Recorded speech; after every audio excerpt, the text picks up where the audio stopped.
जी, मैं साहिन सलार और आज हम इस वीडियो में हर एक parents, social worker, teacher, advocate, captain और सोसाइटी के जिम्मेवार लोगों को हम इस smart skill group of education के प्रोग्राम को बताना चाहते हैं कि जो हमारा मिशन एजुकेशन क्रांति के तहत जुड़कर आप भी अपने स्टेट, डिस्ट्रिक्ट, समाज के बच्चों को जीरो कॉलेज फीस पर पढ़ा सकते हो, जिनके कॉलेज फीस की जिम्मेवारी smart skill group of education बोले तो एसएसजी एजुकेशन लेगी। तो इस मिशन एजुकेशन क्रांति में हर एक वर्ग का बच्चा जीरो ट्यूशन फीस पर पढ़ सकता है। तो क्या आप भी हमारी संस्था के साथ जुड़कर आप भी अपने समाज के बच्चों का उत्थान चाहते हैं? तो जुड़िए smart skill group of education से। आइए करते हैं आपके प्रोग्राम की शुरुआत। इस वीडियो के लास्ट तक देखें ताकि आप भी इस मिशन एजुकेशन क्रांति को समझ सकें और आपको भी इसमें वर्क करने में आसानी होगी। Let's go. संघर्ष की कहानी बहुत लंबी हो जाएगी। काम की बात करते हैं। प्रत्येक व्यक्ति के जीवन में संघर्ष होता है। मोदी जी के जीवन में संघर्ष रहा। संघर्ष में कौन कहता है कि मोदी जी प्रधानमंत्री बनने से डायरेक्ट आ गए, कि कहते हैं कि कहीं झाड़ू भी लगाया है। लोग आरएसएस का प्रचार प्रसार किया है, बहुत दिनों तक उन्होंने कार्यक्रम किया, तब जाकर वो, मैं तो उसको सल्यूट करता हूँ, इतनी मेहनत करने के बाद आज देश सेवा में लगे हुए हैं। ठीक है, एक सिक्के के दो पक्ष विपक्ष होते हैं। राजनीतिक मुद्दा है ही नहीं, हमारा काम एजुकेशन का है, तो एजुकेशन पे बात करते हैं। हम बात करते हैं जो हमारा वर्क है हमारी ऑर्गेनाइजेशन का, केवल हायर एजुकेशन पे है। कोई संदेह में रहे कि सर प्राइमरी एजुकेशन के लिए कुछ दिलवा दो, कुछ नहीं है। उस शिक्षा पर हमारा काम है। हमारा जो ट्रस्ट है, जो चैरिटी है, वो 1882 एक्ट गवर्नमेंट के अनुसार रजिस्टर्ड है। हमारे पास टूवेल है, एटीजी है, नीति आयोग है, जितनी चीजें हो सकती हैं पॉसिबिलिटी, सीएसआर है। फॉरेन का हमने लिया नहीं, क्योंकि लेना नहीं है हमें फंड फॉरेन से, वो हमें लिया नहीं, उस जमेले में हम पड़े नहीं है। हम ज्यादा नए नहीं है कि हम बहुत हजारों साल से काम कर रहे हैं। हम 2019 से अस्तित्व में आए। हमने लंबी रेस का घोड़ा रहे, हमने 5 साल में बहुत कुछ अचीव किया। तो हमारी जो ऑर्गेनाइजेशन है हर तरीके से आपके सपोर्ट में है, गवर्नमेंट सर्टिफाइड है, रजिस्टर्ड है, वर्किंग है, मिनिस्ट्री में है, जो कुछ हो सकता है सब है।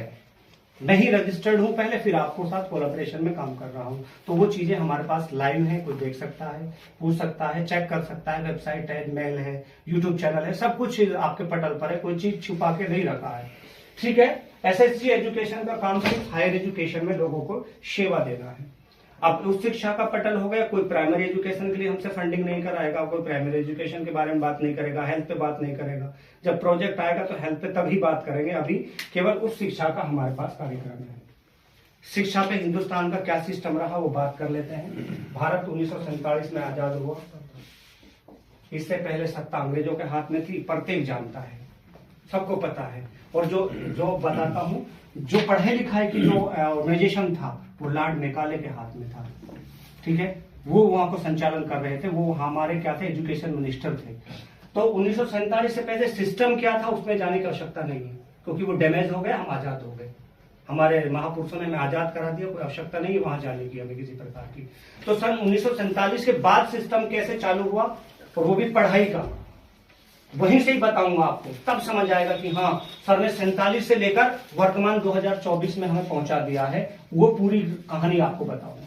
1947 में जब देश आजाद हुआ, नेहरू जी प्रधानमंत्री बने, और उसके बाद में भारत में शिक्षा के लिए क्या हुआ, एक बोर्ड गठित हुआ जिसको कहा गया है एनईपी, नेशनल एजुकेशन पॉलिसी। ये गठित हुआ कि भैया कॉलेज भी चलाने हैं, शिक्षा का प्रचार प्रसार करना है, स्कूल्स भी खोलने हैं, और शिक्षा के बहुत सारे मंदिर हमें चलाने हैं। तो बोर्ड गठित हो गया। यह हो गया एनईपी, नेशनल एजुकेशन पॉलिसी नाम दे दिया गया उसको सेंट्रल गवर्नमेंट से। यह हो गया। ये इसके आधार पर भारत में शिक्षा का चलायमान होता रहा, धीरे धीरे चलता रहा। अब तक चलता रहा। कब तक चलता रहा एनईपी? सन 2002 तक। इसी के बाद कोई चेंजिंग नहीं किया। वैसे हमारा संविधान लचीला है, हम समय समय पर उसमें अनुच्छेदों में, प्रक्रिया में परिवर्तन कर सकते हैं। ऐसा संविधान है भारत का, क्योंकि भारत में प्रजातंत्र है। एनईपी जब पॉलिसी हुआ तो 2002 तक कोई छेड़खानी इससे नहीं की गई, ये ऐसे ही चल रहा था। शिक्षा को पहले संवैधानिक अधिकार कहा गया। क्या कहा गया शिक्षा को? सन 47 से 2002 तक एजुकेशन हमारा एक संवैधानिक अधिकार था। हमारा अधिकार है ये सब शिक्षा लेना, संवैधानिक था। लेकिन अब 2002 में क्या हुआ, अनुच्छेद नंबर था 82। अनुच्छेद नंबर क्या था? 82। अब चेंज किया गया। क्या चेंज किया गया? जो संवैधानिक अधिकार था उसको आरटीई कर दिया, राइट टू एजुकेशन, मौलिक अधिकार कर दिया। देखो एनईपी में चयन किया गया, राइट टू एजुकेशन कानून लाया गया, और इसमें भी एक कानून लगा दिया आर्टिकल 21A। ये कानून है, कानून से बड़ा कोई नहीं है सर। अगर मुख्यमंत्री भी कानून के साथ खिलवाड़ करता है तो जेल की सलाखों के पीछे होता है। हिंदुस्तान में किसी भी देश में कानून से बड़ा कुछ नहीं है, मेरी नजर में कानून से बड़ा कुछ नहीं है। प्रधानमंत्री है, अगर कहीं हत्या कर देते हैं और उसकी क्लिप्स आ जाती है तो डेफिनेट जेल में जाएगा, ये प्रजातंत्र का रूल है। तो कानून से बड़ा कुछ नहीं है। सन 2002 में 1882 नंबर अनुच्छेद में चेंजेस किया गया, राइट टू एजुकेशन पॉलिसी लाया गया और आर्टिकल 21A बना दिया गया। अब राइट आर्टिकल 21A क्या है, इसमें विषय में बात करते हैं। आरटी ने क्या कहा, आरटी क्या कहता है और आर्टिकल 21A का मतलब क्या है। ये सर मेरी कोई मन घड़त कहानी नहीं है, आप अभी भी गूगल करके सर्च कर सकते हैं, एनईटी आरटी 21A। इसमें यह कहा गया, सेंट्रल गवर्नमेंट ने क्या कहा, सेंट्रल गवर्नमेंट ने कहा कि जो बच्चा 6 से 14 वर्ष तक का है, 6 से 14 वर्ष तक, राज्य सरकारों को, पूरा लिख रहा हूं, राज्य सरकारों को गवर्नमेंट स्कूल्स में मुफ्त एजुकेशन देनी है। क्या देनी है, मुफ्त एजुकेशन देनी है। सेंट्रल गवर्नमेंट से आदेश आया आरटी 21A के अनुसार कि जो 6 वर्ष से 14 वर्ष के बच्चे हैं हिंदुस्तान में, कश्मीर से कन्याकुमारी तक, उनको गवर्नमेंट फ्री पढ़ाएगी राज्य सरकार। और बजट कौन देगा, केंद्र सरकार देगा। किसके अनुसार देगा, एनईपी का बजट जारी होगा, राज्य सरकारों को मिलेगा, जैसे कि निर्मला सीतारमण ने वर्तमान में भी किया। शिक्षा के लिए इतना बजट दिया हमने, रेल मंत्रालय के लिए इतना बजट दिया, हर चीज के लिए बजट आता है। कहां से सैंक्शन होता है, सेंटर से। कहां से मिलता है, सेंटर से। कहा स्टेट गवर्नमेंट में, स्टेट गवर्नमेंट से आते आते नीचे मेंबर तक भी बजट आता है। लाइट लगानी है, ब्लॉक मेंबर को बजट आया, कहां से, सेंटर से चला था। कहां से चला था, सेंटर से। तो हमारे लिए क्या बजट आया शिक्षा के लिए, कि राज्य सरकारें अनुबंधित हैं इस चीज पर कि 6 से 14 वर्ष तक के बच्चों को मुफ्त पढ़ाएगी। 6 से 14 वर्ष के बच्चे, मतलब यहाँ से प्रथम कक्षा से लेकर 12वीं तक उसको एजुकेशन मुफ्त होगा। और ये भी डाला गया कि आप खिचड़ी भी दोगे उनको, सूखा राशन भी दोगे, ड्रेस भी दोगे, एनसीईआरटी की मुफ्त पुस्तिकाएं भी दोगे, और उनको स्कॉलरशिप भी दोगे जातिगत जनगणना के आधार पर। एसटी एससी ओबीसी को स्कॉलरशिप भी आता है, अकाउंट्स में आता है नहीं आता। अब सर ये बात बताइए, ऐसा हो रहा है। तो ये प्रोजेक्ट हुआ कि कश्मीर से कन्याकुमारी तक भारत का, हिंदुस्तान का जो बच्चा 1ली से 12वीं तक मुफ्त एजुकेशन ले रहा है। आप सहमत हैं, आप सहमत है भाई जी? आपके राजस्थान में गवर्नमेंट स्कूल में पैसा लिया जाता है पढ़ाई के लिए? नहीं। आपके लिया जाता है सर यूपी में? सर आपके बिहार में पैसा लेते हैं फ्री, और बल्कि देते हैं। तो ये कानून समझ में आया, आर्टिकल 21 समझ में आया। आर्टिकल 21 राइट टू एजुकेशन बताता है कि हिंदुस्तान में बच्चों की भी एजुकेशन, स्कूली शिक्षा मुफ्त है। खत्म। ये कानून समझ में आ गया सब, कानून है, मुफ्त देगा राज्य सरकार, कोई पैसा नहीं ले सकती। ये बात खत्म हुआ। तो ये बात खत्म हुआ तो 1ली से 12वीं तक तो हमने कर दिया। तो इसको भी डिवाइडेशन किया गया, 1ली कक्षा से 5वीं कक्षा तक प्राइमरी एजुकेशन, सर राइट। छोटे छोटे स्कूल्स छोटे बच्चों के लिए खोजे गए, उनके लिए अध्यापक भी जेबीटी वाले लगाए जाते हैं, जिसको बीएसटीसी बोला जाता है। फिर आगे चलते हैं, फिर बांटा गया सरकार ने 5वीं से बीच में मिडिल भी 10वीं तक कर दिया, इसको सेकेंडरी कहा गया। कहा गया सेकेंडरी। यहाँ पर अध्यापकों की भर्ती भी अलग ही होती है, बीएड वाले लगते हैं। फिर आगे लाते हैं 10 से 12वीं तक, इनको इंटर कहा गया। क्या कहा गया, इंटर कॉलेज कहा गया। इसके लिए बड़े पोस्ट लेक्चरर लगते हैं बच्चों को पढ़ाने के लिए। तो भारत में जो एजुकेशन सिस्टम है इसको भी डिवाइड किया गया, primary education, secondary education, inter education. तो अभी स्कूली शिक्षा पर ही बात कर लेते हैं, जब भी तो जाएंगे आगे, प्रथम सीढ़ी से तभी तो ऊपर जाएंगे। तो अब मैं जैसे कि बता रहा था कि अब इसका रेशियो देख लेते हैं कि शिक्षा का सिस्टम आपके समझ में आया कि भाई एनईपी से चला है, अब ये इस पॉलिसी पे काम हो रहा है। अब फिर हम आए कि प्राइमरी एजुकेशन आ गया। भारत में जब बच्चा जन्म लेने के बाद 1ली क्लास में पढ़ने जाता है, 1ली स्कूल में, पहला कदम स्कूल में रखता है, तो वो उसकी आंकड़े आ जाते हैं सरकार के पास। क्या जाते हैं, एकदम आंकड़े आते हैं, रेशियो आ जाता है। तो भारत में जो 1ली कक्षा से लेकर 5वीं कक्षा तक बच्चा पढ़ता है, वर्तमान 2031 दिसंबर 2023 की बात कर रहा हूं मैं, तो भारत सरकार के पास आंकड़े आए कि हमारा 94% बच्चा प्राइमरी एजुकेशन में एनरोलमेंट कर रहा है, कन्याकुमारी से लेकर कश्मीर से और लखनऊ से लेकर पंजाब तक 94% बच्चा एनरोलमेंट पढ़ जा रहा। 6% अब भी गायब है। ठीक है, आप फिर सर 5वीं के बाद आगे एजुकेशन बढ़ती है, फिर 6वीं से आता है 10वीं तक। ये एजुकेशन जब आती है तो सर ये 74.30 रह जाता है सेकेंडरी तक। ये भी ठीक है भैया। अब बच्चा घटा है बढ़ा है, घट रहा है। जब इंटर की तरफ जाता है बच्चा तो ये एजुकेशन हमारी इतनी रह जाती है सर आप भारद्वाज जी आप समझ पा रहे हैं, पहली कक्षा से 5वीं कक्षा तक हिंदुस्तान का बच्चा 94% स्कूल गया। जब 6वीं से 10वीं तक आया तो 74 रह गया। जब 10वीं से इंटर में गया तो कितना रह गया? 64, 63.40। ये मैं एग्जैक्ट आंकड़े गूगल के बता रहा हूँ, इतना रह गया। तो सब कुछ मुफ्त है, फिर भी सिस्टम गड़बड़ाया हुआ है। सब कुछ तो मुफ्त है सर, मुफ्त नहीं है 12वीं तक सब कुछ, फिर भी हमारा सिस्टम गड़बड़ाया हुआ है। बच्चा पूर्णतः नहीं पहुंच पा रहा है, 63% पर रुक जा रहा है। अच्छा जी, आप सर आप बताइए कि 12वीं करने के बाद, वो छोटू जूस पिलाओ गिलास में कर, क्या 12वीं कक्षा के बाद भी कोई एजुकेशन है? उस पर बात होनी चाहिए सर जी। है क्योंकि 12वीं के बाद सब कुछ जेंटलमैन हो गया, लॉयर बन गया, चलिए भाई कोर्ट में जा रहे, नहीं है। 12वीं के बाद भी है एजुकेशन, वही तो स्टार्ट है मेन। अब बात करते हैं 12वीं के बाद वाली एजुकेशन को क्या नाम दिया गया? Higher education. क्या कहा गया? वहां तक सब समझ में आया, इसको उच्च शिक्षा कहा गया। अब यहाँ पर बात होनी चाहिए। अब मैडम जी अपनी कानून की किताब उठाना, आप भी अधिवक्ता हैं, आप अपनी कानून की किताब उठाना। क्या हिंदुस्तान में कोई ऐसा कानून है कि पूरे हिंदुस्तान के बच्चे फार्मेसी फ्री कर रहे हैं सर? बताइए कौन सा कानून? पूरे हिंदुस्तान का बच्चा बीटेक कंप्यूटर साइंस को सरकार ने मुफ्त कर दिया है। कानून है भैया, कानून है। नहीं है, इतना सा कानून हो सकता है किसी जिले में एक गवर्नमेंट कॉलेज है, 50 सीटें हैं, वो कट ऑफ से ले लेते, बाकी बांट देते, कहा जाओ, ऐसा हो सकता है। और एंट्रेंस में सब बैठने 50 बच्चा ले रहे हैं, पूरे भाड़ में जाओ, कोई कानून नहीं है। लेकिन अंतर्राष्ट्रीय मापदंड है, पैमाना है। इसमें एक पैमाना बनाया अंतर्राष्ट्रीय GER, ये हमारा मुद्दा है, ग्रॉस इनरोलमेंट रेशियो। ये मुद्दा है, इसको लिख लीजिएगा। हम आपको जो दे रहे हैं इसी पे काम कर रहे हैं हम। 3 ही शब्द है हमारे पास में, 3 शब्द पैसे आने के हैं और 3 शब्द काम करने के हैं। GER मुद्दा हमारा है। जैसे कहते हैं ना भैया क्रांति लाना चाहते हैं GR में, ये मुद्दा है हमारा। अब अपने मुद्दे पे आए हैं। क्या है? Growth education, gross enrolment ratio, gross enrolment ratio, ये रेशियो, ये मुद्दा है हमारा, ये मुद्दा है। 3 शब्द हमारा मुद्दा है, ग्रॉस इनरोलमेंट रेशियो। ये क्या है? एक पैमाना है। एक क्या है? पैमाना है, मापदंड है। ये बताता है, क्या बताता है सर? ग्रॉस इनरोलमेंट रेशियो क्या बताता है? ये बताता है कि कितना हिंदुस्तान का बच्चा 12वीं करने के बाद हायर एजुकेशन में गया। GR समझ में गया? GER अंतरराष्ट्रीय पैमाना है, ग्रॉस इनरोलमेंट रेशियो। ये सूचकांक है, आप गूगल करिएगा, गूगल में सारी चीजों को गूगल करवा कर सबको दिखाऊंगा कि भारत में कितना बच्चा 12वीं के बाद उच्च शिक्षा में गया। ये बताता है GER, ये अंतरराष्ट्रीय कानून है।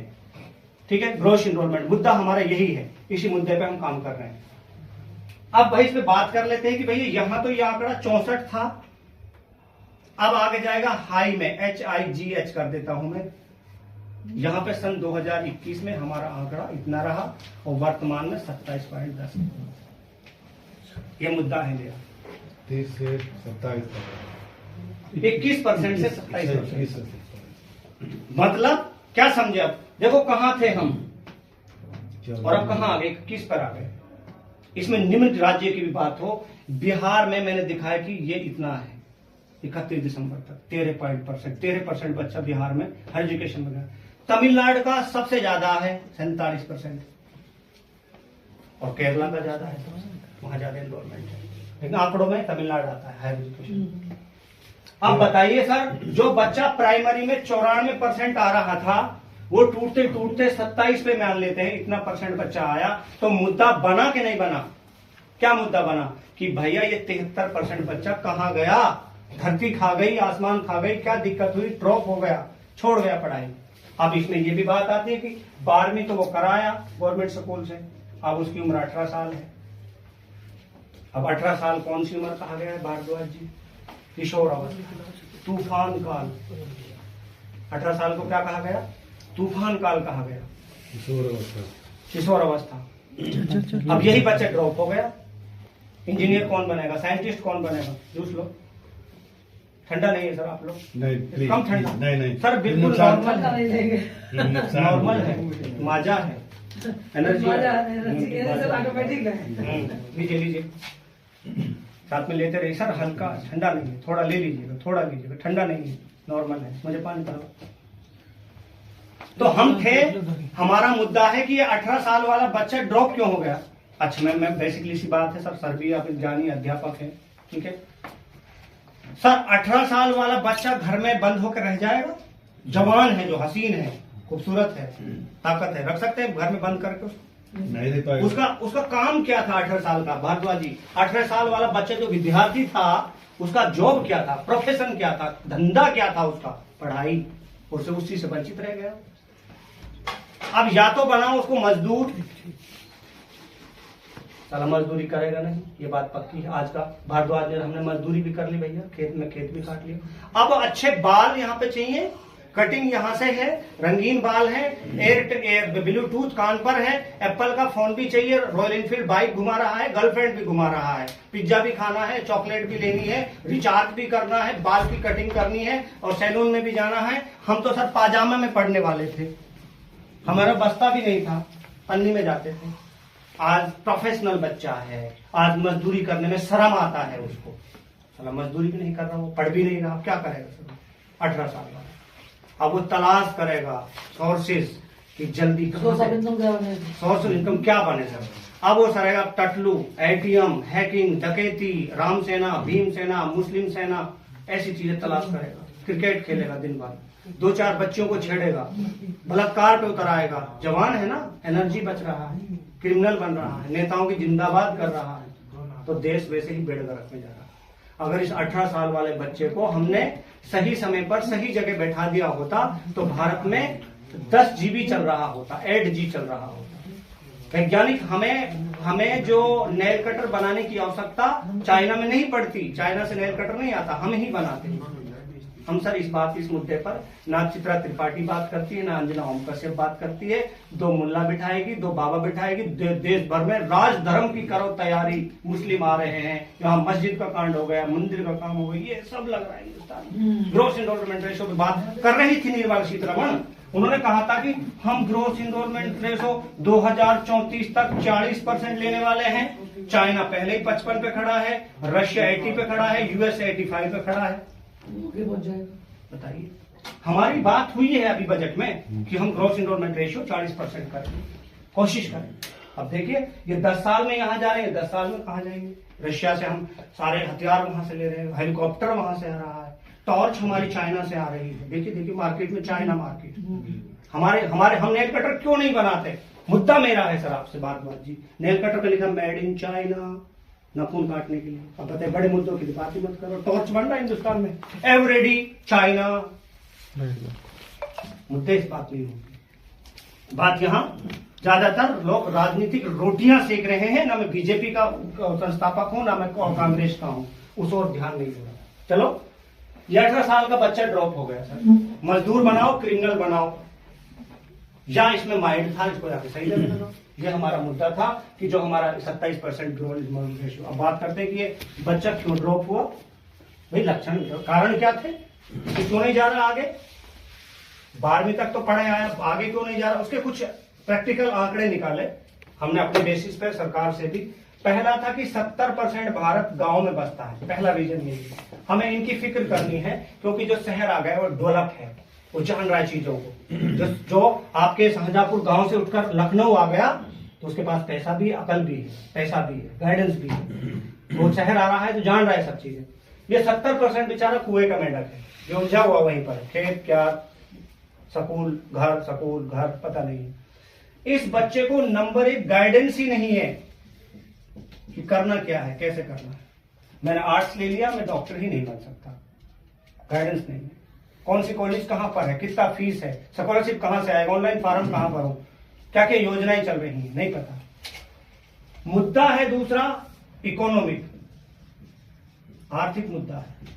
पढ़ तो लेता मैं, सरकार ने मुझे 12वीं तक तो पढ़ाया, आगे कास्ट लेने के लिए कोई ऑफर दे पाती तो मैं पढ़ पाता, पैसा नहीं है पढ़ने के लिए। इस मुद्दे पर reason of drop out the cases. तीसरा मुद्दा यहाँ पर बना कि अभिभावक है ना, जो पेरेंट्स हैं, वो भी ये कह रहे हैं चलो मैं खेती करता हूँ, खेत पे लग जा, चल दुकान पे लग जा। अभिभावक भी जागरूक नहीं है, उनको नहीं पता है कि इल्म से बढ़िया कोई भी ताकत नहीं है। कोई भी हथियार फेल हो जाता है इल्म और एजुकेशन के आगे भी फेल हो जाता है सर। कलम की ताकत सबसे बड़ी ताकत है, इल्म में ताकत है, सब कहा है, ऋग्वेद में कहा है, कुरान में कहा है, हजरत ने कहा है, कृष्ण ने कहा है, तुलसीदास, सूरदास, सबने शिक्षा की बात की है। बताइए, ये शिक्षा ही सर्वोपरि है, सर्वधर्म है, ठीक है, ये इसको पता नहीं है। अब संसाधन भी नहीं है, पढ़ना तो ये चाह रहा था, तब तो गवर्नमेंट स्कूल पास में ही था, इंटर कॉलेज। अब बड़ा कॉलेज सरकार ने बनाया नहीं तो दूर जाना पड़ रहा है, लड़कियों को तो कोई भेजता ही नहीं। बताइए, गांव वाला लड़की को आप लेके आई दिल्ली पढ़ाने के लिए, कितने पापड़ पेलने पड़े। संसाधनों का अभाव है, इसलिए भी ड्रॉप हो जाते हैं बच्चे। पांचवा क्या है कि सरकार भी उस ओर ध्यान नहीं दे रही है जितना देना चाहिए। संसाधन नहीं पहुंचाया सरकार ने गाँव तक। यूनिवर्सिटी गाँव में है, कॉलेज गाँव में है, यही कारण रहा। ये 5 मेजर कारण रहे कि बच्चा ड्रॉप होकर उस ओर नहीं जा रहा जहां उसको जाना चाहिए। ठीक है, फिर वो एक्टिविटी में गलत चला गया। ठीक है भैया, ये तो हो गए क्या है कि हम क्यों आपके साथ बैठे हैं, हमने ये चीजें प्रैक्टिकली झेली हैं। अगर मेरे पिताजी प्रोफेशन से ट्रक ड्राइवर नहीं होते, पढ़े लिखे होते, तो माशाअल्लाह ईश्वर की कृपा, प्रभु का आशीर्वाद इतना था कि अब मैं जो बोल रहा हूं ना, मैं आईपीएस लेवल का था। मैं दर ठोकरे खाता रहा, इसलिए फाइनेंशियल गाइडेंस बीए निकला, पास में कॉलेज था, बीए किया 3 साल, बीच में शादी भी कर दिया, बाल विवाह प्रथा है। अब बताइए जिंदगी कहां पहुंचेगी। जो बच्चा अभी 2 रुपए नहीं कमाता है, उसको एक बीवी दे दी जाती है जिसको शैम्पू भी उसका चाहिए डॉव, और उसको ये चाहिए, साड़ी चाहिए, सूट चाहिए, और इतने सारे नखरे चाहिए, तो मैं क्या करूं बताइए। मेरे बात लुगाई और बांध दी। अब मैं बीए करते समय रोजगार 1 रुपए का नहीं है। हम तो अच्छे थे, संघर्षशील थे कि जो पटल पर रहे, ऐसा होता है। हमारे राजस्थान क्षेत्र में बाल विवाह प्रथा है। 12वीं के बाद मोटरसाइकिल, क्रेटा, ट्रैक्टर दे देकर बच्चे को बांध देते हैं, रोजगार है ही नहीं। हमारी कम्युनिटी में है, ठीक है। तो अब बताइए कि सर इन चीजों को हमने फेस किया। मैंने जब मैं ग्रेजुएशन करने के तैयार पर था तो मुझे 8,000 फीस मांगा गया। तो पिताजी ट्रक ड्राइविंग करते थे, जाने ट्रक से सामान ढोते हैं, आजकल चल रही है, पिताजी हमारे थे। अब पिताजी को 3500 रुपए मिल रहा है, मेरी 8,000 की फीस जा रही है। मुझे ध्यान है आज भी, ना मैं मन गलत कहानी कह रहा, मेरे पिताजी ने 10-10 रुपए की गड्डी दी थी, 2,000 रुपए कि बेटा अब की बार दूंगा। सर बड़ा लोचा हो गया, 7,000 रुपए देंगे। अगर मैं बड़ा कोर्स करता तो कैसे कर पाता यार। तभी से मन में खनक थी, यार कुछ हो जाएगा इस विषय में, देखते हैं। तब से मन में था कि यार ऐसे सब परेशान है, 7,000 मेरे से नहीं हो रहा है। फिर स्कॉलरशिप आई, फिर मामू से लिया, इसे लिया, यहाँ तक कि अनाज बेचना पड़ गया पेपर समय में, जब स्लिप नहीं मिल रहा था। 1 मन अनाज बेचा, तब जाके स्लिप लेकर। बताइए परेशानी। मैं सर मैं भी गरीबी में था, आज भी वही चिंता का विषय है। तो हमने क्या किया, अब हम उसका समाधान कर रहे हैं केसेस का। गाइडेंस पहला काम हमारा, पहला पर्सन भी हमारा गाइडेंस का था, उत्तर भी गाइडेंस का है। कोई भी एनजीओ हमारे साथ जुड़कर काम करेगी, पहले तो शिक्षा का प्रचार प्रसार करेगी, महत्व बताएगी कि शिक्षा ही सर्वोपरि है, सेमिनार्स करेगी। पहले 100% कॉलेज फीस साइड में हटाओ, पहले बताएगी लोगों को जाकर। भैया जैसे आप देखो बीजेपी को, अब मान लो इलेक्शन लड़ना है कांग्रेस को, तो राहुल गांधी न्याय यात्रा निकाल रहे हैं, तो हमारी न्याय यात्रा क्या रहेगी, सेमिनार्स, शिक्षा का देंगे। हम उससे बढ़िया कर रहे हैं, हम मोदी से बढ़िया कर रहे हैं। वो अपनी राजनीतिक रोटी सेकने के लिए कर रहे हैं, हम भारत का भविष्य तैयार कर रहे हैं। वो लड़ा रहे हैं मस्जिद बनाकर, मंदिर बनाकर, और हमारा राजधर्म होगा हर वर्ग को, हर समाज को जाकर एजुकेशन की न्याय यात्रा निकालेंगे। ऐसी नहीं निकालेंगे, सेमिनार्स करेंगे, बताएंगे कि बेटा पढ़ गया, एक बच्चा एक परिवार में पढ़ गया, एडवोकेट बन गया, फार्मासिस्ट बन गया, जीएनएम बन गया, नर्सिंग बन गया, इंजीनियर बन गया, तो उसकी बल्ले बल्ले, नहीं तो थल्ले थल्ले। ये बताएंगे बात जाकर हम।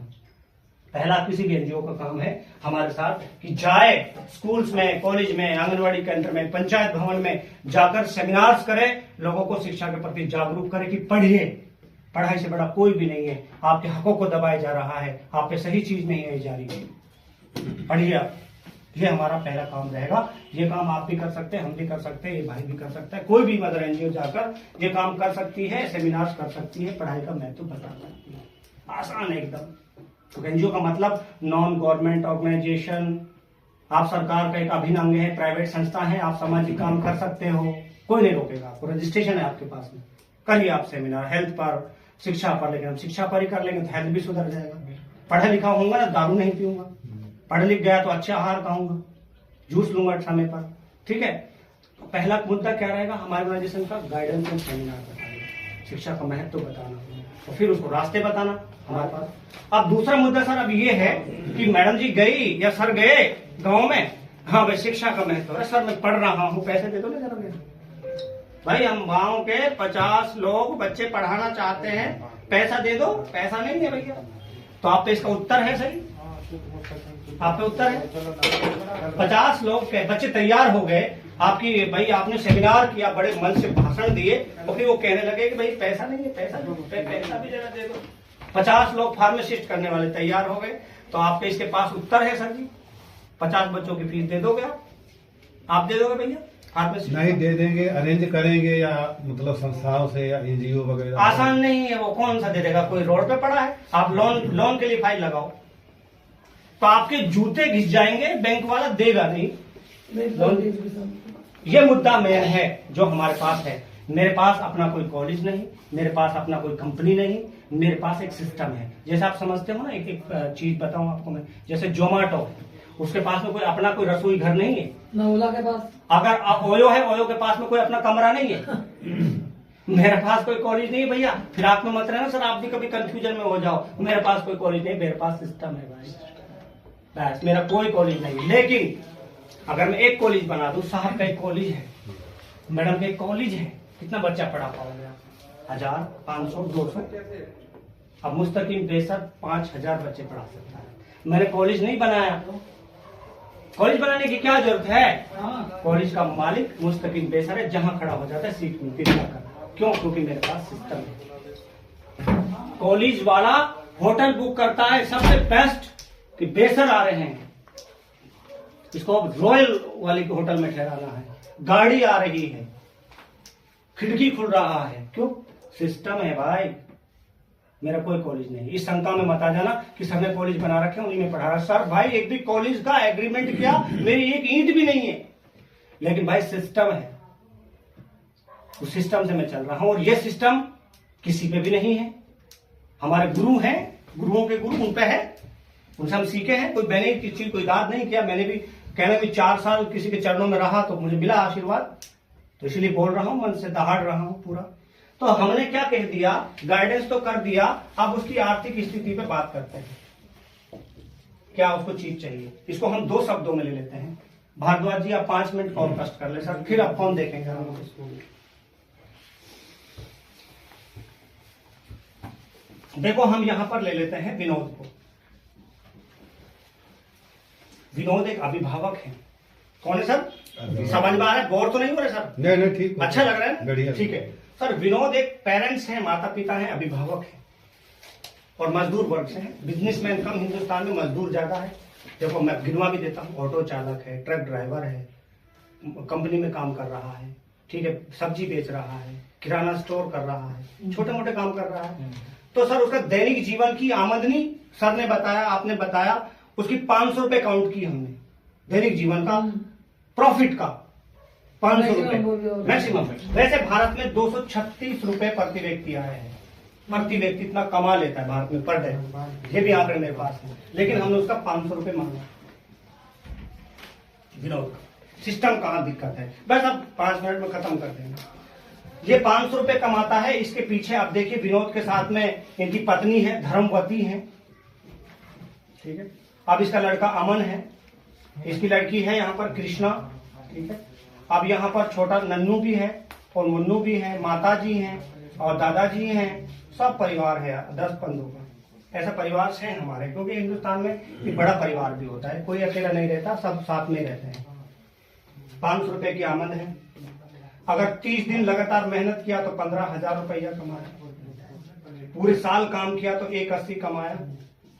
लेकिन सर कुछ छुट्टी भी करेगा, दीपावली पे परेशान है, काम नहीं लग रहा, धूप है, गर्मी है, छांव है, छुट्टी करना पड़ेगा, काम नहीं लगा है, धंधा नहीं लग रहा है, तो इसका सर 180 में से हमने घटाकर 1,50,000 रुपया टोटल सालाना पैकेज बना दिया। सर इससे कम ज्यादा तो नहीं हो रहा। भारद्वाज जी 1.5 लाख रुपये ही कमा पा रहा है भारत का जो गरीब वर्ग है, मजदूर वर्ग है, जरूरतमंद है, इसी में वो परिवार को चला रहा है। मैडम राइट है। किसी रॉन्ग पटल पे हो तो आप भारद्वाज जी आप जी तुरंत बोलिए, नोट करिए उसको कि आप सर ये गलत बता रहे थे, अब आप तो हमें ठग रहे हो या बेवकूफ बना रहे हो, पागल है हम क्या। 10 परिवार को चला रहा है। जब तक अमन 12वीं में था कोई दिक्कत था इसको फीस को लेकर? बताइए कोई परेशानी थी? 12वीं में क्या था, एकदम वो निश्चिंत था, बिंदास था। बल्कि स्कॉलरशिप 1,000 रुपये वहां आ रहा था, किताब भी आ रहा है, बच्चा थैला लटका कर जा रहा है नीली ड्रेस पहनकर इंटर कॉलेज में। लेकिन बच्चा होशियार है, पढ़ना चाह रहा है। पीसीबी यहाँ पर अमन को ले लेते हैं, यहाँ पर कॉलेज को ले लेते हैं और यहाँ पर एसएसजी को ले लेते हैं। यूं समझाते हैं आपको मोटा मोटा। अमन 70% लेकर आया पीसीबी से, फिजिक्स केमिस्ट्री बायोलॉजी। ले सकता है, कोई दिक्कत? बच्चा है, होशियार है, जहन हो सकता है। गरीब के बच्चे में दिमाग नहीं होता क्या? मैं मेरिट लेकर आया, शौक था मुझे पढ़ने का। तो अब बात करते हैं इस विषय में दिक्कत कहां हो रहा है। जब तक विनोद बिल्कुल अपनी आजीविका चला रहा था आराम से, अब बच्चा 12वीं कर गया है तो कुछ क्वेश्चन तो पापा से करेगा। पापा को भी चिंता, 12वीं का रिजल्ट आ गया है, बच्चे को खबर लगी कि बीटेक सीएस करना है, डी फार्मा करना है, बीएससी नर्सिंग करना है, बीएससी एग्रीकल्चर करना है, डी फार्मा करना है। नहीं पता लगाओ, पता था पहले से। पापा से कहा कि पापा मुझे फार्मासिस्ट बनना है, B pharma, BSc nursing top course ले लेते हैं, BTech CS, BSc agriculture, radiology, BSc, bachelor में बात करूंगा सर, डिप्लोमा में नहीं, बैचलर में बात। ये सब वो करना चाह रहा है बच्चा। बाप के कानों में पटाख से जा, बाप चिंता में हो, चलिए बेटे कॉलेज चलते हैं। फिर साहब के कॉलेज में गए, अच्छा कॉलेज, एकदम तामझाम बढ़िया, रिसेप्शन एकदम चश्मा वश्मा लगा के एकदम सेट है। सर को जूस परोसा जा रहा है, बैठिए सर रिसेप्शन मैम अभी वेटिंग में, जूस पीजिएगा।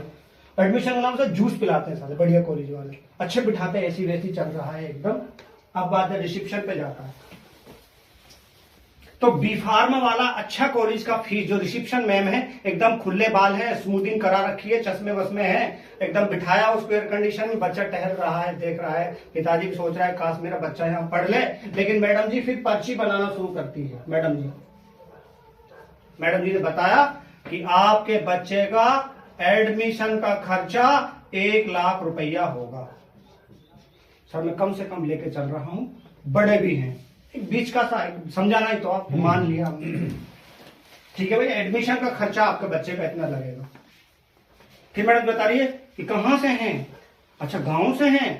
मैडम हॉस्टल में भी रहेगा बच्चा, बाहर रहेगा। हमारा हॉस्टल जरा 90,000 का है, एयर कंडीशनड है, फलाना है, ढिमका है। भैया एग्जाम फीस और लगेगा आपका पर सेमेस्टर 7,500 रुपया।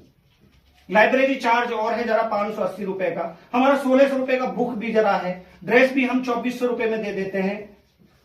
बन गया सर, इस बात से आप अनभिज्ञ नहीं हो, ये समस्याएं हैं।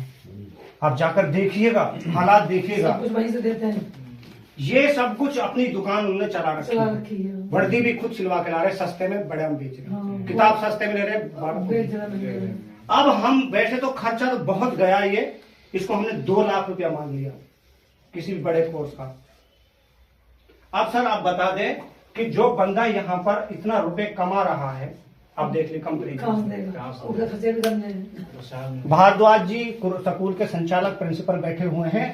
ये देखिए, अपने बच्चों को फाका दे दे, उनको अगर वो बिल्कुल सुसाइड कर ले, उनको खाना ना दे, फिर भी बच्चा, हिंदुस्तान का हर बच्चा यही फेस कर रहा है। एग्जैक्टली बातें की हैं मैं वो बात बता रहा हूं मैं, ठीक है, जो है। अब बताइए, ऐसे ही हर परिवार, हर माँ बाप परेशानी से ग्रस्त है। ठीक है सर, बीटेक सीएस का एक्चुअल फीस बता देता हूँ सर मैं आपके, नोएडा, गाजियाबाद, मेरठ के आसपास का 75,000 पर सेमेस्टर। सीटें और नहीं मिलती, डोनेशन और देना पड़ रहा है। बाद में गया ना सर, डोनेशन लगेगा 20,000 का। जानते हैं डोनेशन सर, जब सीट किसी कोर्स की तरफ ज्यादा बच्चा जा रहा है तो रोक देंगे, डोनेशन चाहिए 25,000। मंत्री फोन कर रहा है, सर बीएससी नर्सिंग का इस बच्चे का देख लेना, मेरा सपोर्टर है, तो 20,000 और लेंगे। मंत्री फोन करेगा। 1 लाख रुपया कम से कम एक साल का है बीएससी नर्सिंग का। बताइए सर वो बता रहे हो आपको, सही बात है। लेकिन गांव में पढ़ रहा है रुपया तो फीस आप उसको मिलेगी। बाहर रख ले तब भी खर्चा होना है। अब बताइए, हिंदुस्तान का हर विनोद अपाहिज हो गया है अपने बच्चे को पढ़ाने, फिर क्या कहेगा कि बेटा चलिए अपना काम पकड़िए, काम पकड़िए भैया, चलिए मेरी ठेले की दुकान पर चलिए।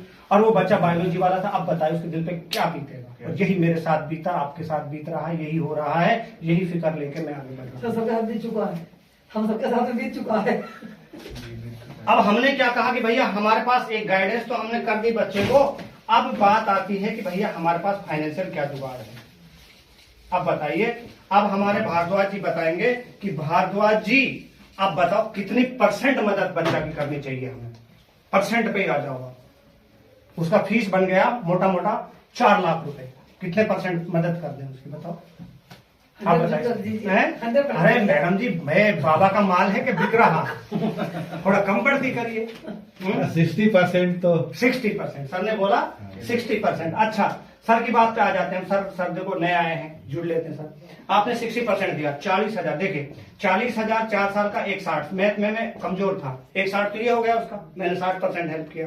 फिर सर उसका 80-90 हजार हॉस्टल का भी हो गया, 3,20,000 ये हो गया। विनोद तो कहेगा भाई जय बस की नहीं, फिर भी बस की नहीं। अब 60% मांग रहे हैं सर, ज्यादा मांग रहे थे।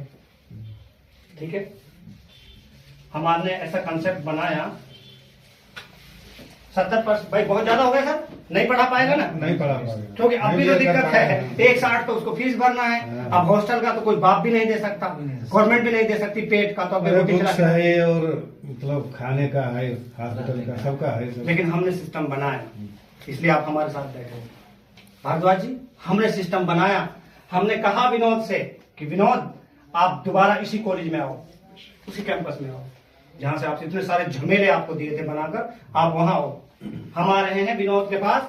विनोद 500 रुपए कमा रहा है, हमने कह दिया कि 200 रुपए दे आओ। इसमें भी लॉजिक है सर, इसको भी समझना पड़ेगा थोड़ा सा। मेरे जो इंस्टीट्यूशन है वहां पर 90,000 रुपए से हॉस्टल फीस कम नहीं है जहां मैं पर्चे पढ़ा रहा हूं। अब यहाँ अगर इसको मैं लूँ, एग्जाम फीस लूँ, बुक्स लूँ, फिर भी ज्यादा जा रहा है। मैंने कह दिया हर एक इंस्टीट्यूशन से, अगर आपको फंड चाहिए, बच्चा चाहिए, बैठे बैठे चाहिए, तो मेरा बच्चा वही अंबानी वाली रोटी खाएगा और सिर्फ 200 रुपए पर डे। कंसल्टेंट लोग बहकाते हैं, ऐसे कैसे हो जाता है, इसलिए हॉस्टल में दलाली है, ऐसे कहते होंगे लोग। इसमें बहुत बड़ा दलाली है, दलाली है। बताता हूं जरा। खाना 2 टाइम, नाश्ता 1 टाइम, रूम, बिजली, पानी, library, medical, security, supports, computer, wifi, gym. बताइए उस कंसल्टेंट को कि मुस्तकीम बेसर और गीता शर्मा आ गई हैं, अब हम दलाली नहीं करने देंगे, हम आपके बच्चों को 200 रुपए में ये देंगे। खाना सर कितना खा लेते हैं 2 टाइम का ढाबे पर, घटिया से घटिया ढाबे पर जाओ, 2 टाइम का खाना कितने में हो जाएगा बताइए क्या? 50। हिसाब लगाओ, हिसाब, दलाली निकालो हमारी, हम दलाल हैं बहुत बड़े। 2 टाइम का मिनिमम 100 रखिए। 100 देखिए 100। तुम्हें बताओ, तुम्हारे सवाल है। नाश्ता सर 1 टाइम का नाश्ता भी चाहिए मॉर्निंग में, कितने का चाहिए? 25 रुपया रख दिया। 25 रुपये रख दिया सर।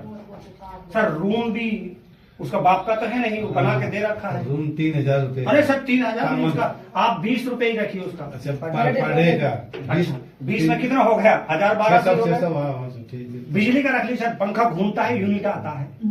तब कॉलेज वाले के बाप की बिजली है क्या? 5 रुपया पंखा रख लीजिए। 5 रुपए पंखा का रख लेते हैं सर। पानी भी वो आ रहा है, टैंकर डाल रहा है तो पी रहा है वाटर कूलर। 5 रुपए भी ले लो। पानी 5 सफिशिएंट है सर। ये क्या बताया था मैंने? Medical facility. बीमार हो गया तो उसको भी चाहिए। अब बच्चा बिहार का है, अब इनका बच्चा बीमार हो गया भारद्वाज का, भागेंगे ये दिखाने के लिए? कौन दिखाएगा? कॉलेज वाले ही। कॉलेज दिखाएंगे 10 रुपए के, उसका मेडिकल भी लगा ले। गार्ड भी खड़ा है, गार्ड खड़ा है एकदम चौड़ा है, क्योंकि उसको भी तनख्वाह जा रहा है। कस से जाए, कौन निकालेगा तनख्वाह? बच्चा ही देगा। सिक्योरिटी है, बड़ी टाइट सिक्योरिटी है भैया।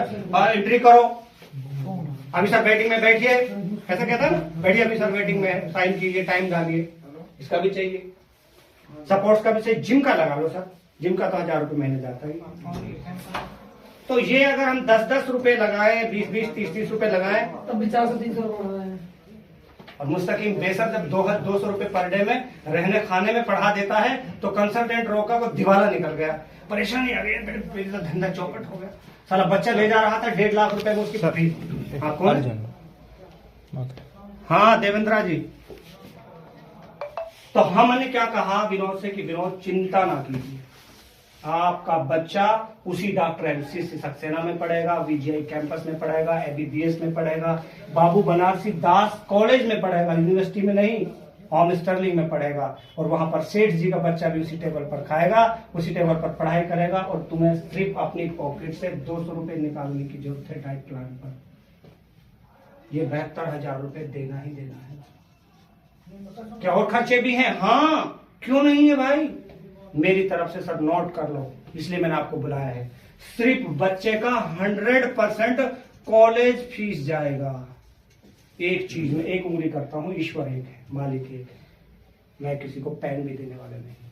कॉलेज का कितना जाएगा इसको पूरा समझिए, इसको पूरा समझिए कि सर खाने में दलाली तो नहीं है 200 रुपए में? बता दीजिए, बात का सवाल कीजिए। दलाली हो तो बताइए, दलाली मार रहा हूं।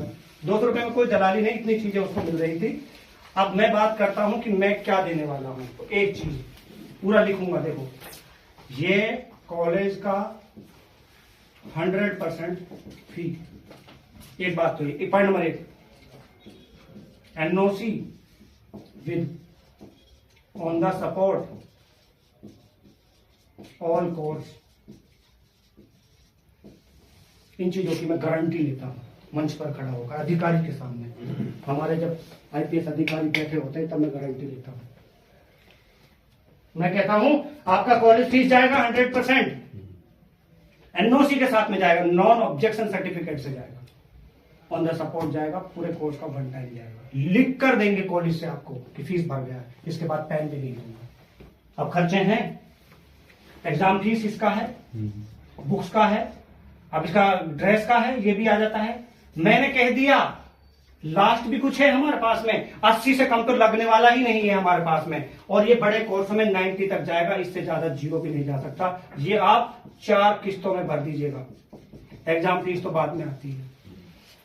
क्या मतलब ये समझ में आ रहा है क्या बताया आपसे? मतलब 90 से ऊपर नहीं जाएगा, 80 से नीचे नहीं जाएगा, 4 किस्तों में इंस्टॉलमेंट दे सकते हो। हॉस्टल फीस, बुक्स का, एग्जाम फीस सब है। 80-90 से ऊपर नहीं जाएगा, यही ना सर? 72,000 आपकी पॉकेट में नहीं आए, बच्चा खा रहा है, 3 टाइम खाना, नाश्ता, रूम, बिजली, पानी, जिम सब कुछ कर रहा है, आपके पास आया वो। अब एग्जाम देगा तो यूनिवर्सिटी किसी बाप की नहीं, वो एग्जाम फीस भी लेगी। मैं क्यों एग्जाम फीस की सिरदर्दी लूं भैया? मैं ड्रेस की खोलूं, कपड़े की खोलूं? तो मैंने कहा कि क्या लिमिटेशन है 72 में 8 तो ऐड कर दीजिए एक्स्ट्रा खर्चा। अगर आप बीएससी नर्सिंग जैसा कोर्स करोगे तो एग्जामिनेशन शुल्क ज्यादा है, 80 से 90 के बीच में हिंदुस्तान के हर विनोद के बच्चे को पढ़ा देंगे इंस्टॉलमेंट। 90 में जाएंगे कम से कम सारे खर्चे सब कुछ पर लगा। Year course. लेकिन सर ये कुछ एक कोर्सों में है यहाँ पर, जैसे मान लो आप बीएलएलबी है अपना 80 में है, बीकॉम है 80 में है, लेकिन अब जैसे मान लो बीपीटी कोर्स आ गया, वैसे ही ऑलरेडी एग्जामिनेशन फीस जाता है। तो मैंने कहा कि कम से कम 80 से 90 के बीच में हमारा बच्चा चहचहाएगा, पढ़ेगा, खाएगा, पिएगा, जिम करेगा, स्कूटी लेगा। और खास बात सर, यूपी में क्या दिक्कत है मुझे, ये मेन पते की बात, यूपी में मुझे क्या फेस करना पड़ा, क्योंकि मैं यूपी सर कमरे में बंद नहीं हुआ, मंच से दहाड़ा हूं मैं यूपी में, मंच से। तो क्या लोगों ने कहा कि लोग स्कॉलरशिप खा जाते हैं, ये मुद्दा था यूपी। सर ये मुद्दा और भी आया इसमें, स्कॉलरशिप खा जाते हैं, अपने कॉलेज के उसमें ले लेते हैं, बच्चे को नहीं मिलती है। दूसरी चीज बच्चों से काम करवाते हैं। नहीं, अब तो ये हो गया है सुनिए, बच्चे के अकाउंट में पैसा मेरी जाता बात है, खाने का या कोई सवाल ही नहीं। हमने कहा न लोन है, न डोनेशन है, न ही स्टूडेंट क्रेडिट कार्ड है। हाँ, तो पूछ रहे हैं वो क्या है ये बता दीजिए। फॉर्म लाइए। जब वो बच्चा रजिस्ट्रेशन करता है, government scholarship drown student account directly लिख के दे रहा हूं कि आपकी स्कॉलरशिप आपके डायरेक्टली अकाउंट में आएगी। कोई कॉलेज मुस्तकिम बेसर एसएसजी कोई डायरेक्टर आपका कॉलेज का स्कॉलरशिप नहीं रख सकता और नहीं मैं उसकी गारंटी ले सकता। अगर कोरोना काल चालू हो गया और सरकार ने उसको स्कॉलरशिप नहीं दी, बच्चा पता है पेरेंट्स क्या कहेगा, गीता जी जरा बच्चे का हॉस्टल फीस भरना था, स्कॉलरशिप नहीं आया, दिलवाइए उसको। तो मैं झंझट में भी नहीं पढ़ना चाहता। आती है तो रखिएगा, नहीं आती है तो मैं गारंटी नहीं देता। आपके कोई डॉक्यूमेंट्स अनकम्प्लीट है तो कैसे मिल जाएगा? आपकी इनकम ज्यादा है तो कैसे मिल जाएगा? मैं इतना बड़ा झमेला लेके दे दूं उसको गारंटी, किसकी भी गारंटी लालच में। आज तो ये दौड़ेगी मेरे नाम से, कल मुझे गाली देगी। क्यों? क्योंकि मैंने स्कॉलरशिप की गारंटी पे दी। उसका इनकम सर्टिफिकेट सही नहीं, उसका भाई रेजिडेंस अच्छा नहीं है, उसका मूल निवास बढ़िया नहीं, मैं कहां से पूर्ता करूं उसका कागज? अगर आप एलिजिबल हैं 100% आपको मिलेगा, कोई नहीं रोक सकता।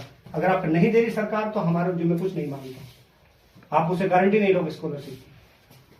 आपके कॉलेज का 100% फीस है ये। आप पूछे तो क्या मांगते, क्या है? तो फिर ये ना लोन है ना डोनेशन है, ये आपकी 100% कॉलेज फीस है जो हमारी संस्था द्वारा भरी जा रही है, और वो भी बताऊंगा कहां से दी जा रही है। रुकिएगा, समझ में आ गया जी। अभी तक कोई बच्चे से पैसा ठगा लूटा, सारा सिस्टम क्लियर है, बच्चा क्लियर है एकदम, बच्चा पढ़ने लग गया हमारा, चाह रहा है। अब बाकी बच्चों को कैसे पढ़ाएंगे, क्या कुछ व्यवधान है? ठीक है, बच्चा पढ़ लिया एकदम, स्कॉलरशिप भी ले रहा है, हमने भी दे दिया लिख कर एक टाइम में, समय में हम उसको बता भी दिए बेटा इतना तो लगेगा ही लगेगा। बच्चे को लाने की प्रक्रिया क्या है कि 499 का हमारे पास रजिस्ट्रेशन फॉर्म है, फ्री की चीज की कोई भी वैल्यू नहीं करता। ठीक है, ये रजिस्ट्रेशन फॉर्म है, 8 पेज का है ये छपने में सर पैसा वैसा लगता है नहीं लगता है? लगता है। और कलर भी ज्यादा लगता है। 138 रुपए से लेकर 146 रुपए तक ये प्रिंट होता है, इसमें 8 पेज 10 पेज हो जाते हैं टोटल। कहाँ है दूसरा निकालना है यहाँ पे? देखिए, अब उसकी क्वांटिटी का कैसा पता लगाएंगे हम? ये सर पूरा छप रहा है, ये पेज वाइज है, इधर से है, फिर इधर से है, फिर इधर से है, फिर बैक से है, फिर इधर। इसका प्रिंटिंग कॉस्ट जो जाता है हमारा, वो जाता है 136 पर। तो इस पे भी खर्चा हुआ। अब 499 का हिसाब देना चाहेंगे भारद्वाज जी को हम कि 499 क्यों ले रहे भाई, ये क्यों ले रहे? हमने कहा कि हम इसमें आपको रजिस्टर्ड कर रहे हैं और एक लायबिलिटी भी ले रहे हैं। जब उसको 100% हम स्कॉलरशिप दे रहे हैं और वो काउंसलिंग में आया, अब सर घर घर एडमिशन देंगे जाके कि काउंसलिंग करेंगे? काउंसलिंग की जाएगी, काउंसलिंग की जाएगी, जांच पड़ताल होगी, डॉक्यूमेंट्स के बारे में होगी, और यही बात मंच से बताई जाएगी उनको। आपने 19-20 बताया, कोई दिक्कत नहीं, कोई लफड़ा नहीं हुआ अभी तक। 499 लिया है, अब इसको देखो, इसमें काउंसलिंग के दौरान, काउंसलिंग किसी प्राइवेट जगह पे नहीं होगी, किसी कॉलेज में होगी। मत लाना बच्चे, आप मत लाना बच्चा, मैं आपको किसी हॉल में बुलाऊं तो आप देख लेना कि लेटर डिस्पैच कहां से हुआ है। होम स्टडी ग्लोबल यूनिवर्सिटी बुला रहा है, आइए भैया चलिए, विजय कैंपस बुला रहा, ठीक है भैया चलिए। प्राइवेट जगह पे काउंसलिंग नहीं होगा, कैंपस में होगा, और कैंपस में बेईमानी नहीं कर सकता कोई। मैं तो निकल आऊंगा वहां से चुपके। बच्चे किसकी जान खाएंगे कि काउंसलिंग तुम्हारे यहाँ पर हुआ था, ये फ्रॉड कर गया, पैसा दो। काउंसलिंग यहाँ होगी कैंपस में जाकर, होम ग्लोबल में, डॉक्टर एमसी सक्सेना में करेंगे, विजय कैंपस में करेंगे, और पत्रकार बंधु होंगे और IPS अधिकारी होंगे, बराबर बैठे हो, तब काउंसलिंग करेंगे। प्राइवेट जगह मत लाना अपने बच्चे, मैं कह रहा हूँ सर, मैं बुला लूं क्या पता ठग लूं, कैंपस में ही लाना। 499 रुपए में हम 3 बंदों का, ध्यान से सुनिएगा, ये सवाल जवाब होंगे आपके हमारे। 25 को काउंसलिंग है हमारी, बच्चा चला यूपी से 24 में, शाम को आया, समझिएगा सर मैं सारी चीजें क्लियर करना चाहता हूं। मैंने इसको खाना नहीं दूंगा, रुकना दूंगा। क्या दूंगा? रुकना। भाई वो आ रहा है, शाम हो गई है, आपको धर्मशाला बुक है, लेट ही आराम से, सिर्फ आप लेट ही रुकिए, खाना नहीं जरा शाम का। में अब ये 25 में आया, इसके पूरे दिन की डाइट प्लान मेरे जिम्मे है। इस दिन की कितने लोगों की? एक बंदे के साथ में 3 लोग भर पेट के खाइए। रात में मैंने उनको धर्मशाला में रोका, आराम से अब धर्मशाला वाला मेरा बाप नहीं है, 60 रुपए कम से कम एक बंदे का लेता है, 70-80 रुपए एक बंदे का। मैंने पेड किया, करता हूँ। अब यह भंडारा चलाना है, 1000 बच्चे भी आ सकते हैं। ये खाना भी कोई सरकार से नहीं आ रहा है, कोई दक्षिणा नहीं हो रही, तो गरीब कर रही है, ये भी देना है। तो मैं इस 499 में रजिस्ट्रेशन करने के साथ साथ 3 बंदों की लायबिलिटी भी ले रहा हूं कि आपको खाना दूंगा, आपको भी रुकना दूंगा, चाहे धर्मशाला में रोको, VIP की गारंटी नहीं लेता। भारद्वाज जी के, अरे जरा आप मुझे धर्मशाला ठहरा दिया, एक बड़ा रूम नहीं है, यहाँ पर AC नहीं चल रहा है, बच्चों के साथ ही रहना है, आपको भी दूंगा जगह रुकने। मेरी मर्जी है, हो सकता है मैं होटल दे दूं, नहीं आप मुझे कह नहीं सकते, हो सकता है धर्मशाला में आप आराम से ठहरें बच्चों के साथ में। ये बात होंगी, आपका हमारा सामना होगा। अरे सर वो बताया था शाम का खाना नहीं आ रहा, जरा मैंने कहा था कि शाम का नहीं दूंगा, रुकना दूंगा, 25 का दूंगा काउंसलिंग के दौरान। हाँ। उसी 499 में बच्चा आएगा, काउंसलिंग करेगा और यही बातें सुनेगा मंच से, माँ बाप भी सुन। उसका चाचू भी सुनेगा, मामू भी सुनेगा, तब जाके एडमिशन होगा। सर एडमिशन करवाना कोई खाला जी का घर नहीं, तब उसको मन लगेगा, उसका मन होगा तो लेगा। तो मैडम जरा थोड़ा खाने का ज्यादा है, फिर क्या करेंगे उसको? भाई मतलब जबरदस्ती है क्या? जबरदस्ती कुछ नहीं, कोई जबरदस्ती नहीं ले सकता, नहीं पढ़ सकता। ठीक है, ये तो बच्चे का प्रोसेस हो गया, रजिस्ट्रेशन किया, काउंसलिंग हुआ, काउंसलिंग में अगर राजी हो गया तो हॉस्टल का पैसा साथ लेके आएगा। ये भी सुन लीजिए, 3 मंथ का खाने का लेकर आएगा।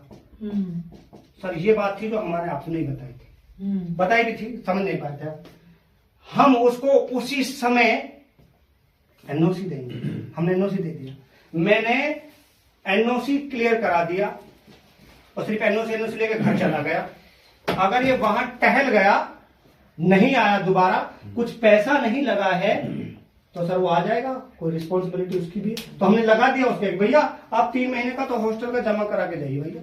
हाँ, रसीद लो अपनी, पढ़ो, खिड़की पे जाओ, पेमेंट डालो, रसीद लो, लेटर के साथ लगाओ, लेटर फाइल निकालो, एडमिशन एनओसी हो गया, हॉस्टल बुक हो गया, जाइए अब बैग पैक करो, पढ़ने आइए, बात खत्म। ये भी होगा, उसकी लाइबिलिटी है, नॉर्म्स है, ये वो दिखाएंगे ना, एनओसी दिखाएंगे। ठीक है, अब ये भी दूसरा भी सुनिए, प्रथम 2 किस्तें, ये भी सुनिएगा। मैं झमेले में ये 3 महीने का देके चला गया, अब सर ये पढ़ने आ रहा है वो दिखाऊंगा, आपको मैं पढ़ाऊंगा, सारे एनओसी क्लियर करूंगा। अब ये 3 महीने का जमा करा गया, लेटर ले गया हॉस्टल का, अब ये फिर पढ़ने आ रहा है। हमने कहा बेटा 3 महीने का और दो, वो हॉस्टल में ही दो, 36 पे आपकी रिपोर्टिंग करवा देंगे, 6 महीना आप फिर ये नॉर्म्स है, हमारी सीट स्क्वायर हो गई, अब नहीं भागेगा। लेकिन उसमें समय मिला, मई में आया काउंसलिंग में, जून छुट्टी, जुलाई में आ रहा है, 18+18 एंट्री करो कॉलेज में, पढ़ाई करो, मुझे मत दो, रसीद लो वहां से, मुझे पता, जाइए आप बैग बस्ता पैक करो, सारा सामान उठाओ, पहुंचे कॉलेज में, 18 और ले जाओ, रसीद लो, 6 महीना आप फ्री। ये मई से 31 दिसंबर तक उसको सारा फीस क्लियर करना है हॉस्टल का। जनवरी में एग्जाम है, बिफोर एग्जाम, नहीं तो पेनल्टी लगेगा। हालांकि मैं माफ करवा देता हूँ फर्स्ट ईयर में, तो 31 दिसंबर तक उसको ड्यूज अपने करने। अरे सर 10-20 रुपए पर डे का कराने के लिए, अगर सर वो स्टिक नहीं रखेंगे तो कहाँ से आएगा पैसा? खाने का तो उसको चाहिए सर रहेगा। ठीक है, समझे बात को? ये बात क्लियर हुई। अब बाकी रही उसकी और फीस, 5-5 हजार करके दे, 10-10 हजार करके दे, मतलब दे 31, 10 किस्त बना ले, कोई दिक्कत नहीं। लेकिन पहली 2 किस्तें पहले आ जाएंगी हॉस्टल में रिपोर्टिंग करने का पैसा, और बाकी इंस्टॉलमेंट 5-5 हजार के मेरे भैया, कोई दिक्कत नहीं है। 31 दिसंबर तक पूरा कर दो, राम राम श्याम श्याम, बात कर, कोई पेनल्टी नहीं है। क्लियर हो, बच्चे एकदम क्लियर हो गए, बच्चा हॉस्टल में ठहरा। अब देखो सर, किसी चीज की नेगेटिव भी सुन लो, पॉजिटिव नहीं है सर, सब मजे ले रहे हैं। अब देखिए नेगेटिव क्या क्या झेलना पड़ सकता है, आप भी बताइएगा। अब बच्चा हमारा कॉलेज पहुंच गया, पढ़ रहा है, अच्छा कैंपस है और बच्चे पढ़ रहे हैं। सर कॉलेज में कोई एक ही बच्चा होता है? कितने हो सकते हैं? कोई भी इंस्टीट्यूशन ऐसा नहीं है 1500 सीटें। अच्छा हमारा गया जी, हमारा गया अमन गया पीजीआई कैंपस में, एकदम फ्री, सब कुछ फ्री है, सिर्फ खाने का 18 दे रखा है। जैसे अभी गांव में घूम रहा था भाई, याद इधर से उधर कुत्ते मार रहा था, कीड़ू पकड़ रहा था। कीड़ू जानते हो आप? वो जब और को जानवर होता है, बड़ा डरावना सा होता है, ठीक है, क्या बोलते हैं उसको? गिरगिट बोलते हैं हमारे। अब ये जाकर साला कैंपस में सिक्योरिटी भी है, अब यह फंस गया, जाके बाहर नहीं निकल रहा है, 24 घंटे घंटी बज रहा है तो खड़ा होना पड़ रहा है। फिर हॉस्टल वार्डन है, जगना पड़ रहा है, घंटी बजा तो खाने जा रहा है, घंटी बजा तो क्लास में जा रहा है। अब मैडम 4 बजे तक पढ़ा रही है, अब अमन परेशान, सारा सब तक था तो गायब। हाँ खेल जरूर रहा है, 5 बजे के बाद में सपोर्ट्स में कर रहा है, जिम जा रहा है। अब गीता जी का फोन आता है कि अमन रो रहा है, मन नहीं लग रहा है, इसके पैसे वापसी करवा दो सर, घर भेज दो इसको। अब हमारा आपका झगड़ा शुरू हो जाएगा। आपके पास पेरेंट्स घर जा रहा है, मैडम जी बिल्कुल सुसाइड करने को तैयार है, मन नहीं लग रहा है, पानी नहीं पच रहा है, दस्त लग गया है।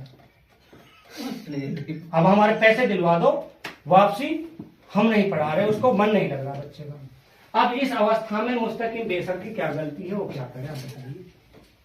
18,000 देकर माँ बाप तो एकदम चौड़ा क्या रहा है उसके पास में, सर वो 18,000 दिलवा दीजिएगा जरा, और वो बच्चा जरा मन नहीं लग रहा। नहीं कहेगा सर, नहीं कहेगा। अब साला तू हमारी 4 लाख की एनओसी पे लात मार के आ रहा है, तो हमें लात मारनी चाहिए तुझमें भी। ये लड़ाई, ये नेगेटिव पॉइंट है।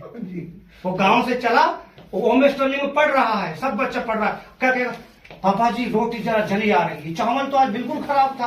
अब माँ बाप आएगा, मैडम जी बहुत घटिया खाना दे रहे लोग, मेरा बच्चा बीमार हो गया वहां पे। साला जो 1000 बच्चा पढ़ रहा वो भी तो वही खाना खा रहा है। तेरे में क्या दिक्कत होगी, तेरे फ्री पढ़ाकर हमने सेवा दे दी।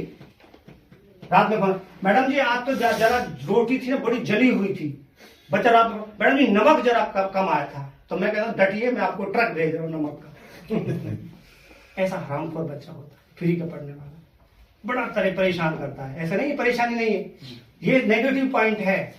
उसको पता है लगा कुछ है नहीं मेरा, बाप को भी पता है, बुला लेता हूं।